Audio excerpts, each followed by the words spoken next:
Who are they? Who are they? Who are they? Their life is hard. Their life is rough. Their life is unjust. Yet they dance. Yet they dance. Who are they? Life brings them many pains. Life gives them half a chance. Life lets you see its ugliness. But yet they last. Yet they laugh. Who are they? Life has them in chains. Life has no change. Life has again shown its face. But yet they still love life. Yet they still love life. Who are they? Life views them darkly. Life views them badly. Life views them sadly. But yet they shine brightly. Yet they shine brightly. Who are they? Life fed them what was left. Life sent them to the back. Life kept them down. But yet they are strong. Yet they are strong. Who are they? Who are they? Life has them here. Life wants them here. Life needs them here. But yet they don't know. I said, yet they don't know. Who they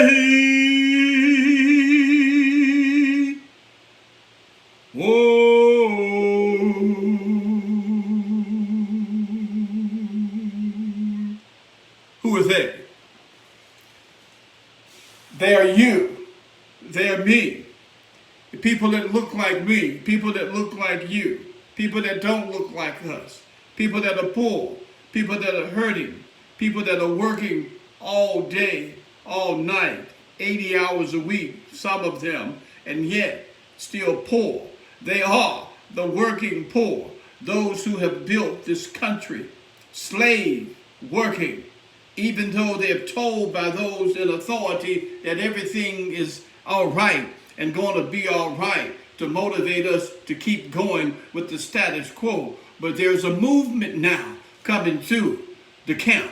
There's a movement now in the land. I do believe it's the Spirit of the Lord stirring up the ground, getting ready to do his perfect work that only he can do. It is said that a crooked tree cannot straighten itself up. Therefore, something greater outside that has planted the tree, that's capable of creating the tree, has to come in and to correct the tree. Sometimes it needs to be uprooted and to start all over again. And therefore, we continue to look back. We continue to look back at the origin and see what has happened. Where have we come from? What was this country built upon? How was it formed? Who were those that formed it? What were their thinking? What were their benefits? What did they have in mind in terms of who would benefit from the land? And so it's important that we look back. I'm Eric Smith, by the way. the host of this station, I Want to Breathe. It was given birth as a result of the death of Mr. Floyd at the hands of a police officer.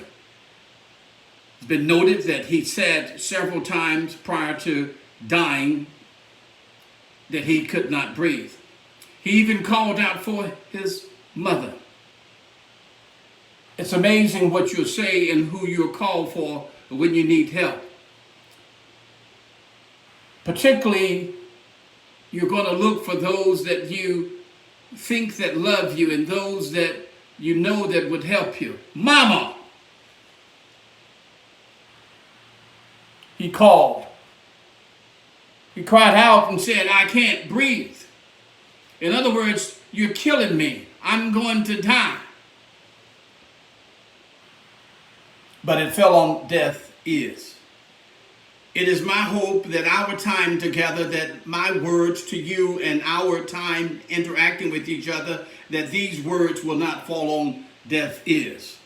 It is our purpose here at this station to speak truth, to talk about real life issues, to talk about you, to talk about me, because we understand that we all live in the same house. It's the worldly house, as Congressman Lewis has said.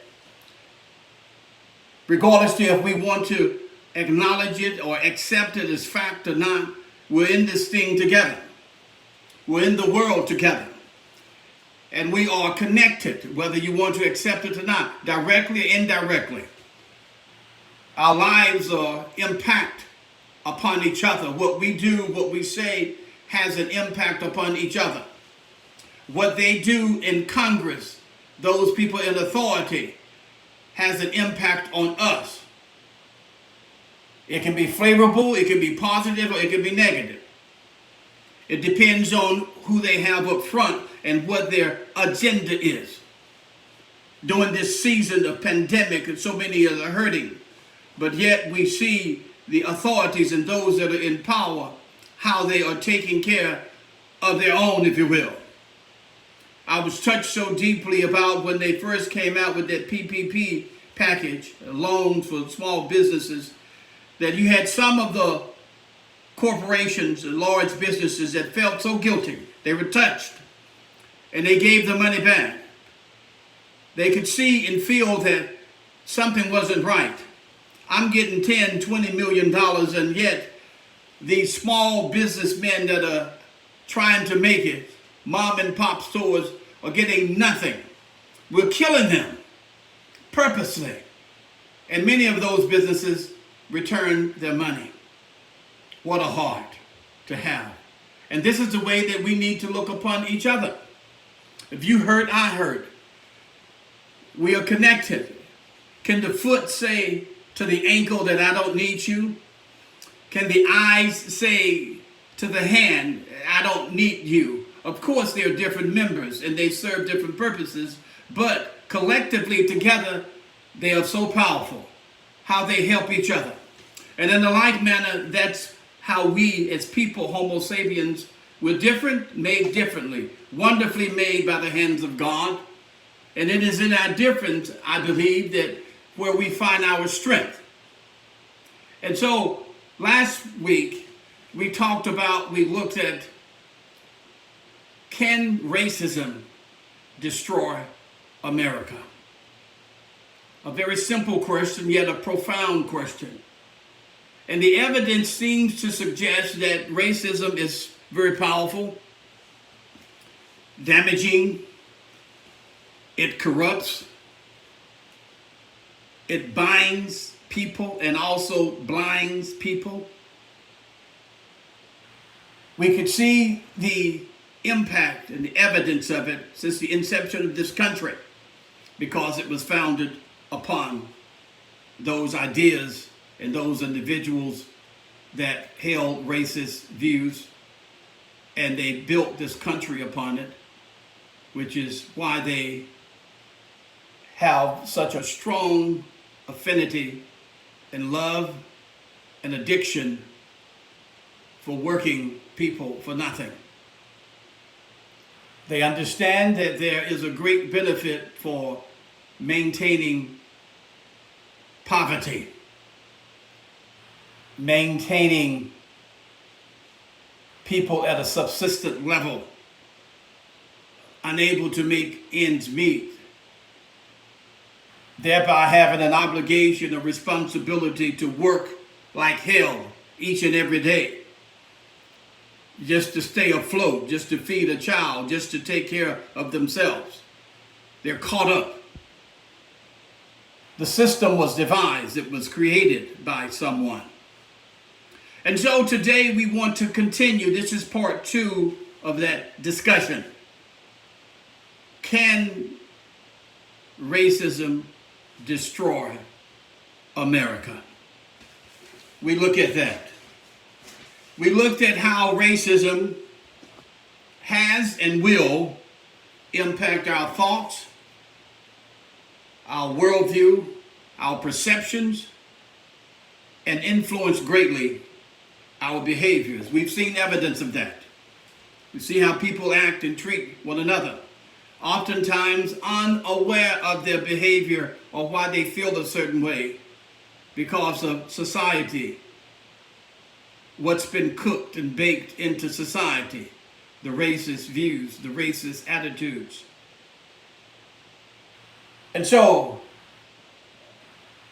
it is my belief that there has been no positives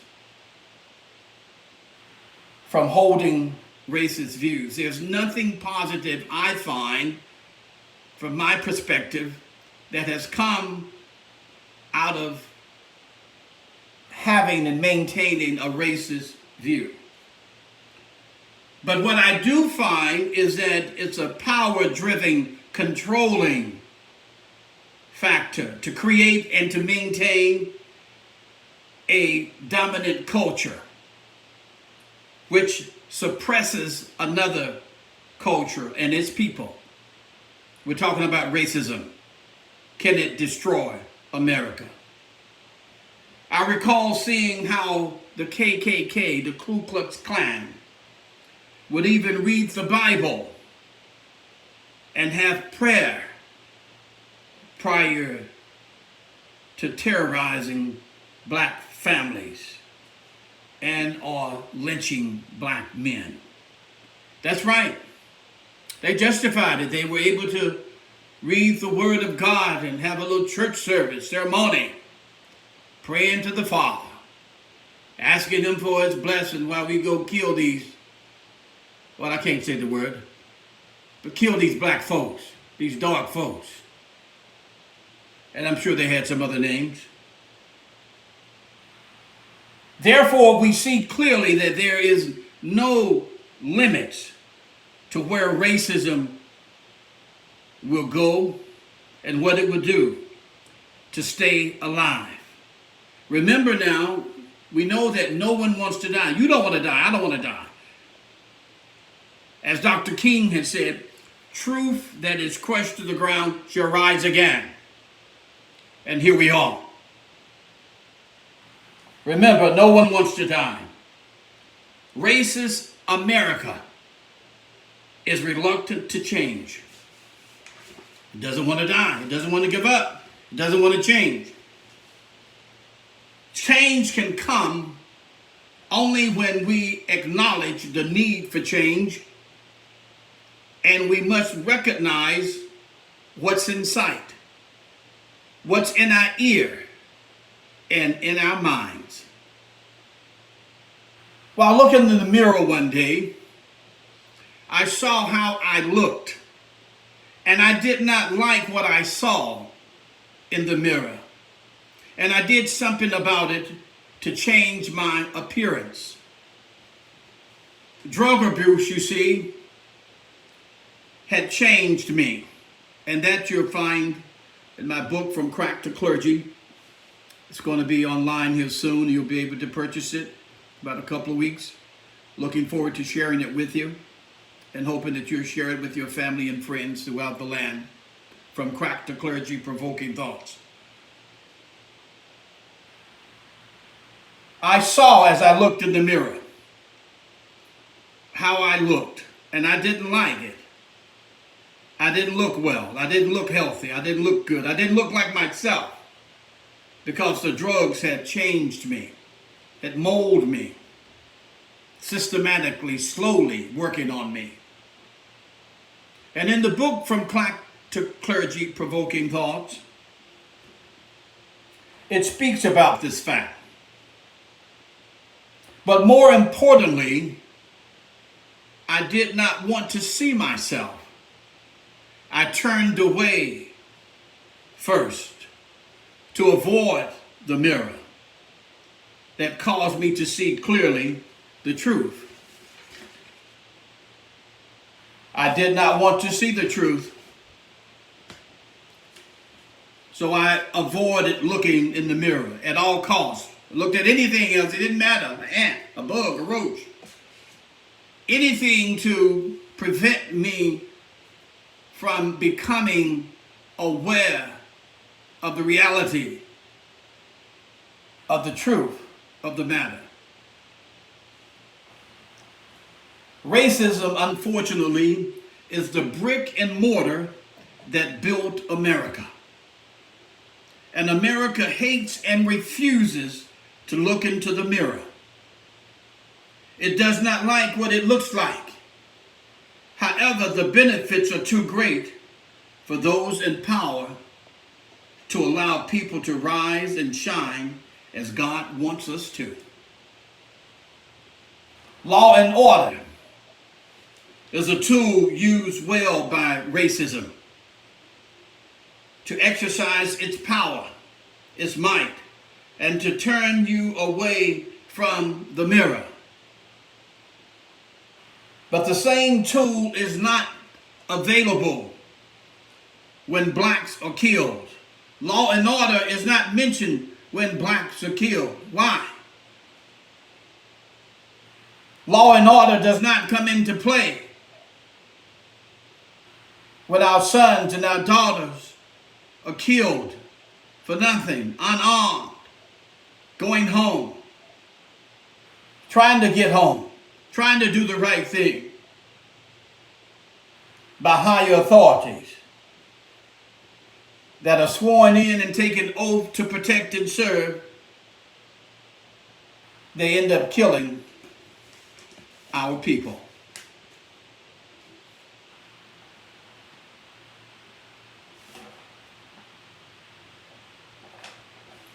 So the question still remains,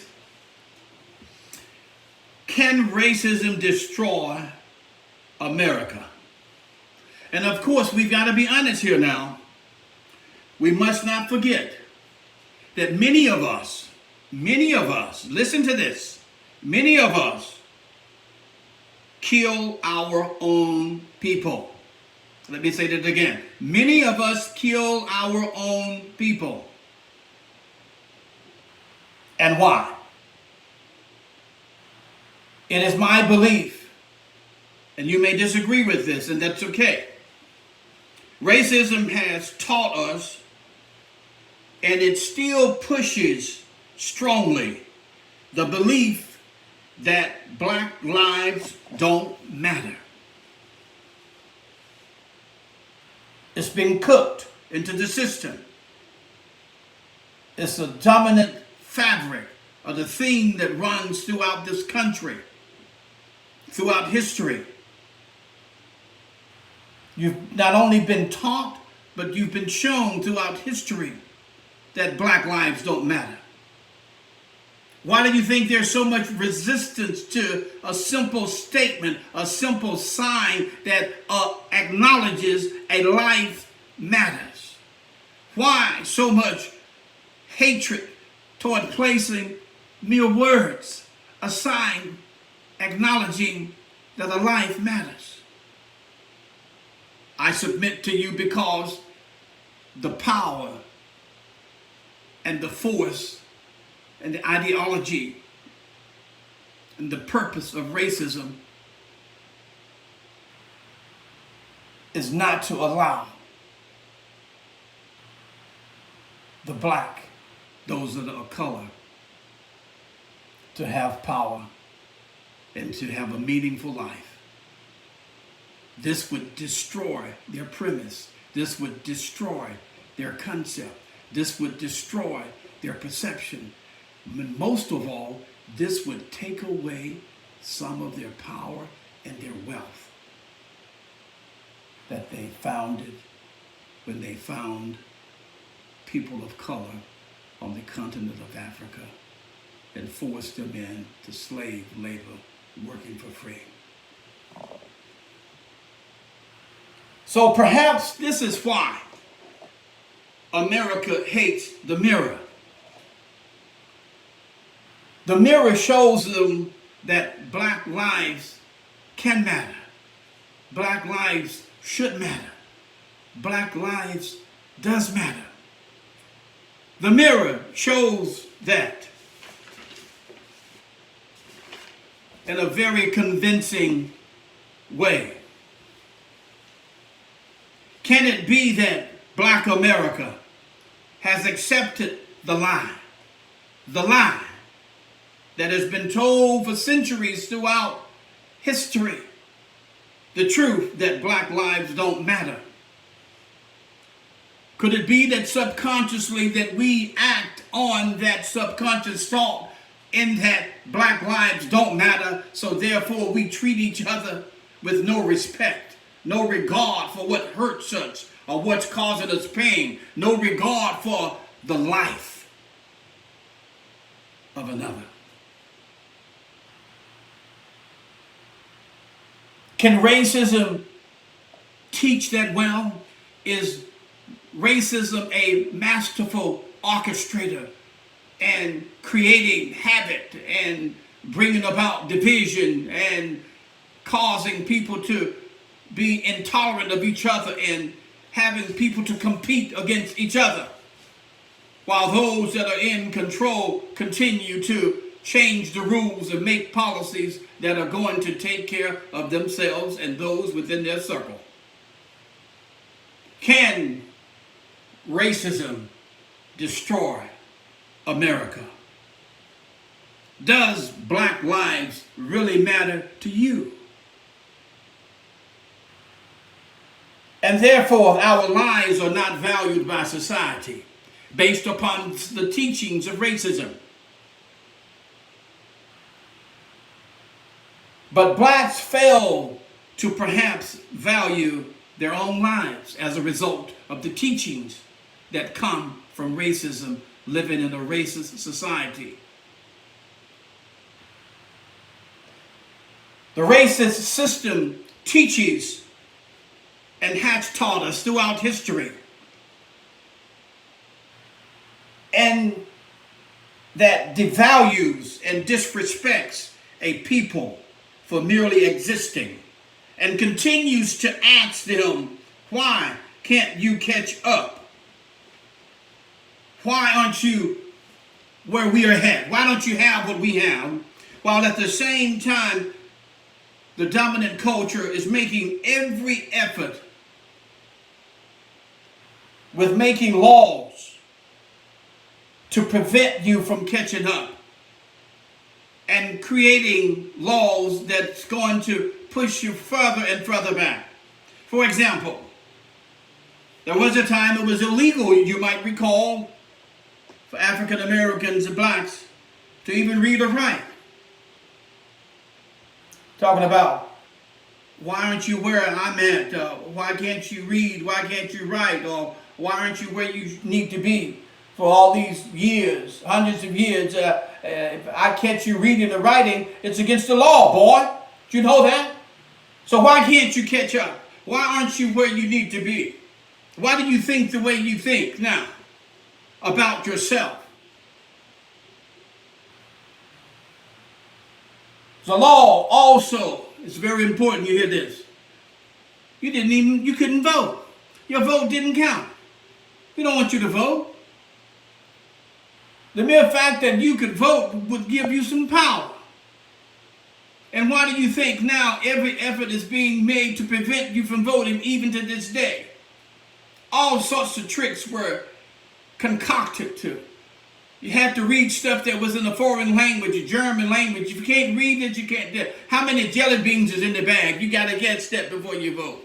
All sorts of things. But they got a little bit sophisticated now, okay?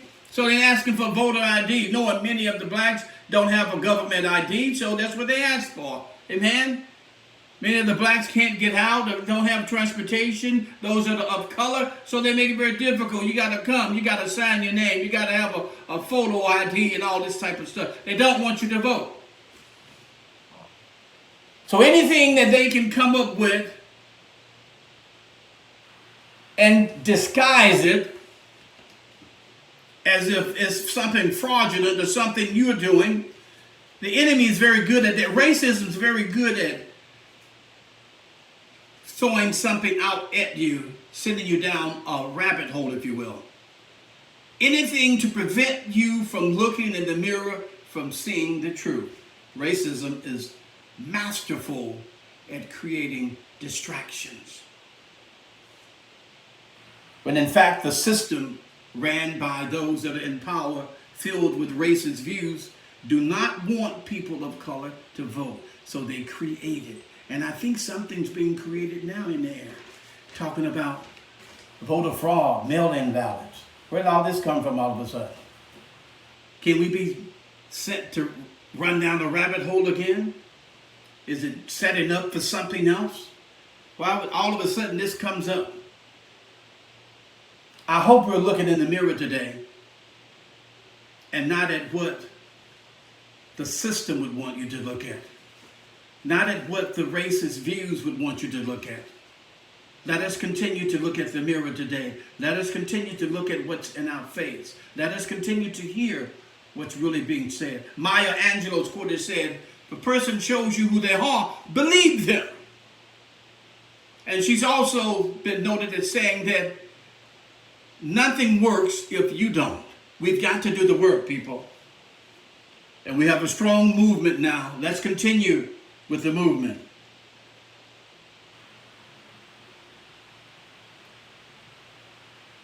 And if you don't look like me, if you don't sound like me, well, we really don't want to help you up under the racist system. It will be very difficult, very hard for them to open up.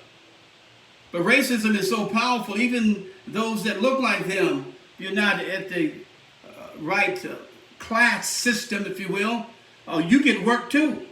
Okay? You've heard about the indentured slaves. Man, we're all in this together. Poverty stricken, working, sun up to sundown for peanuts. Let us come together as we should be. Love is the answer. And I speak in love. I am a carrier of love. There are those that may try to twist my message and ideas and purpose for presenting this material as I do as a hate message. And nothing could be further from the truth. This is educational, I hope, because we've been taught throughout history so many lies. In fact, I've heard that you can go to any country and you'll find, if you go to the churches, each church, depending on what country you go and enter, that you'll find a picture of their Jesus or their Messiah, and it looks like them. In Chinese, there's a Chinaman. Japanese, there's a Japanese. A Korean, there's a Korean. Asian, so forth and so on. But you go to the black church, Jesus does not look black. He looks like a white man. He looks like an Anglo-Saxon for some reason. Now, I can't figure that out. I'm not that smart. But perhaps you can figure that one out. Racism is very powerful. It's taught. It's a system that continually works hard each day and each night to maintain its status quo of creating a system to maintain substandard living for those, maintaining people at a level that is subservient unto them.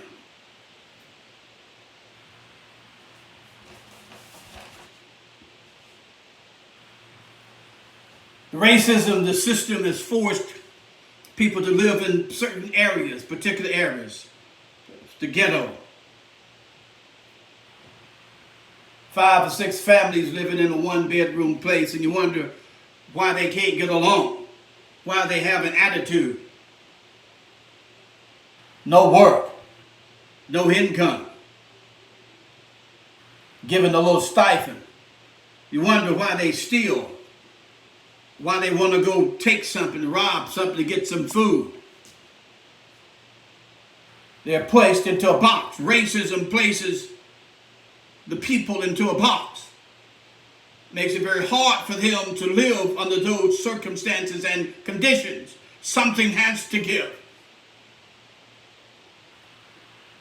And then when we were able to move into better areas, at some point then white flight, it moved out. The property value went down. But still we're asked, why can't you catch up? Why aren't you where we're at?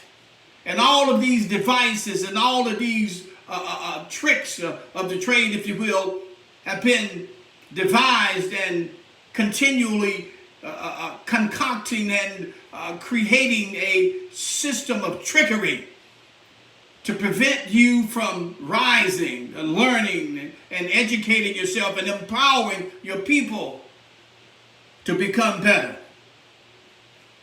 We need to look in the mirror and not look at what the enemy would have you to look at. And the enemy being racism,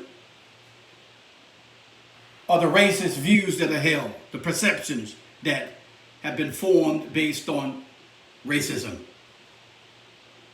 Banks refuse to give loans to people of color. Couldn't get no loan.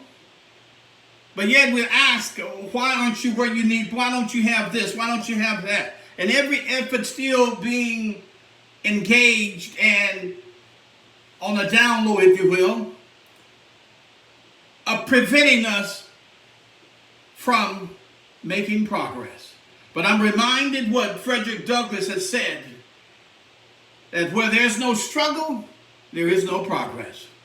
So we welcome this struggle. Continue to struggle with me, my brothers and sisters. Not only those that look like me, but we're all brothers and sisters. Remember, we live in the same house, the worldly house. The people of color are not the only ones that are hurting. Listen to that. The people of color are not the only ones that are hurting. I see even in my neighborhood so many young people that don't look like me that are walking around aimless each and every day. No place to go, no place to sleep, no place to bathe, no place to eat, no place to change their clothes. They're doing it on the street. They're so tired of walking, some of them just collapse right there where they are, on the corner, on the sidewalk. They can't walk anymore. They can't go any further. But we don't hear about this. We're not talking about remedying this. We talk about everything else. We're talking about law and order, because the people are wanting more food and wanting righteousness and seeking justice. Now we want to implement law and order against these people, to control them, to place fear in them. I'm sending my boys after you. That's right, we coming for you. Racism is very powerful. Racism doesn't want to die. We pray that God is going to help us get through this. The idea that I'm better than you and that you're less than I comes from racism. That's the very core essence of racism. That I'm better than you and you are lesser than I. The racist system is designed to ensure its longevity of maintaining that posture, that stance, and that belief system. I'm better than you and you are lesser than I. Can racism destroy America? There are so many poor people working today. They put in an enormous amount of hours of laboring. Yet, they are unable to meet their needs. They are the working poor. Do you know any people that are working tremendously hard and yet still suffering from poverty? The racist system provides such a lifestyle for the people.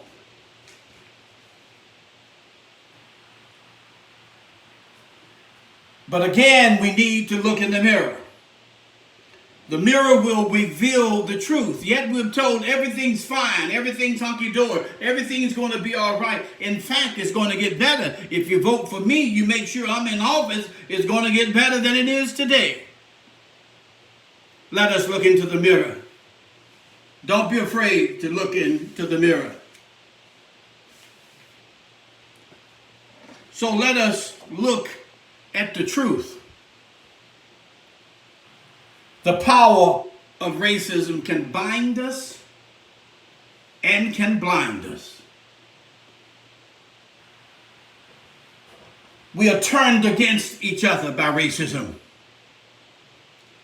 It causes us to be in competition with one another and working endlessly to maintain some level of life. And continually we hear how great things are by those authorities that promote racism. But we will get better, I do believe. I do believe there's hope. As we look into the mirror, it's important that we look into the mirror. We're going to get better. And what we see, we deal with that. And not what the lie would have us to believe. For the lie is what has built America and made America great. The lie. So maybe that's what's meant by make America great again. Let's continue to create some more lies or to maintain the lies. What's really wrong with saying Black Lives Matter? I want you to think about this. What's wrong with saying Jews' lives matter? What's wrong with saying the Chinese, their lives matter? What's wrong with saying the Asian community, their lives matter? The Hispanic community, their lives matter?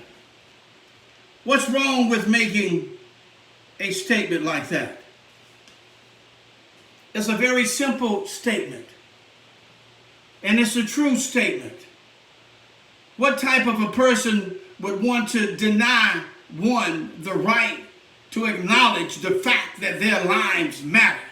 What type of a beast or human being would not want you to embrace and to become affectionate about who you are and what you can do and your purpose in life, and understanding that your life is meaningful and has meaning? What type of an individual or system would deny you that right to acknowledge your existence and your purpose for being here is meaningful? What type of a person or individual would have the audacity to get upset at you because you say that your life matters? This is a very simple question, very simple statement that we need to think about as we look into the mirror. Could it be racism that hates the sign that says Black Lives Matter? Could it be the racist attitude, the racist views, the perceptions that causes a group of people to hate a simple sign that says Black Lives Matter?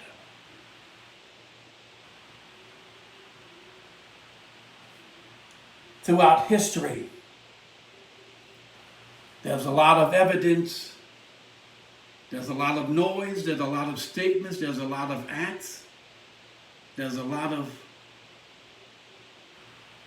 teachings promoting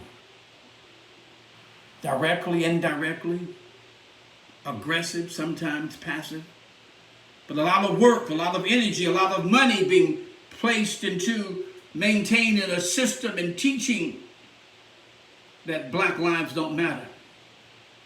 Perhaps this is why there's so much hatred that rises and comes about as a result of simply saying that black lives matter.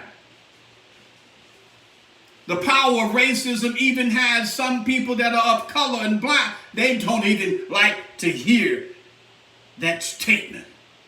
Black lives matter. The power of racism, how it binds you and blinds you. Again, I recall and I would have you to know that Frederick Douglass had said, where there's no struggle, there is no progress. Therefore, we must continue to look into the mirror and to fight for what's right, to make it right. That which is wrong, we need to try to make it straight. God has the power to do that.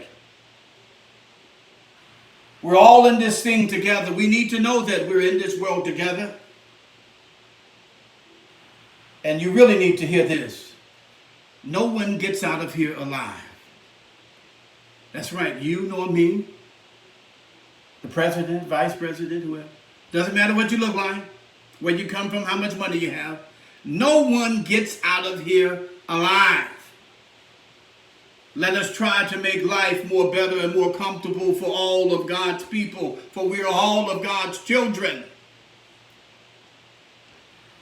Racism has impacted the lives of all of us, whether we want it or not, whether we acknowledge it or not. We've all been impacted by it somehow. We talked about in the last segment of the research studies that were done with the kids. We're told the brown eyes were lazy, unable to learn quickly, and that the blue eyes kids were smarter. And within minutes, they became intolerant of each other, how they hated each other. Within minutes. Another research we recall of the black faces, the color of blackness, where the black students had a choice to select a white doll over a black doll. In each instance, without hesitation, they selected quickly the white face, the white doll, the color. I submit to you, it is the power of racism that has caused the damage to our people, to our children, unto you, unto me, that has formed our thought processes and our worldview and our perceptions that we hold toward one another. I submit to you, it is the power of racism that has caused us to look at each other in a devalued way. It is the power of racism that has caused us to don't give a damn about shooting another one of us. We've been taught we don't matter. We're nothing. Never will be anything. Just another one dead. I don't mean to preach here, but I think I'm right. I think I'm speaking the truth. And we need to look into the mirror. It's been my pleasure speaking with you today. I hope I've raised your consciousness, that you'll think a little deeper and start to questioning some things about your life and what you do and how you do it and why you do it and who's benefiting from it. I hope that you continue to be good to yourself. And I do believe this: we can be no better than we strive to be. And that we will never realize our full potential as a people. Until we learn how to love ourselves and love one another, and that will be evidenced by how we treat one another. May God bless you. May God bless America. Please sign up. Tune in to follow me. I welcome your comments. You care to reach me, you may do so at lovingcarepainter@hotmail.com. Again, lovingcarepainter@hotmail.com. Or you care to speak with me personally, you may do so 619-310-5030. God bless. Love you. Be good to somebody, especially yourself.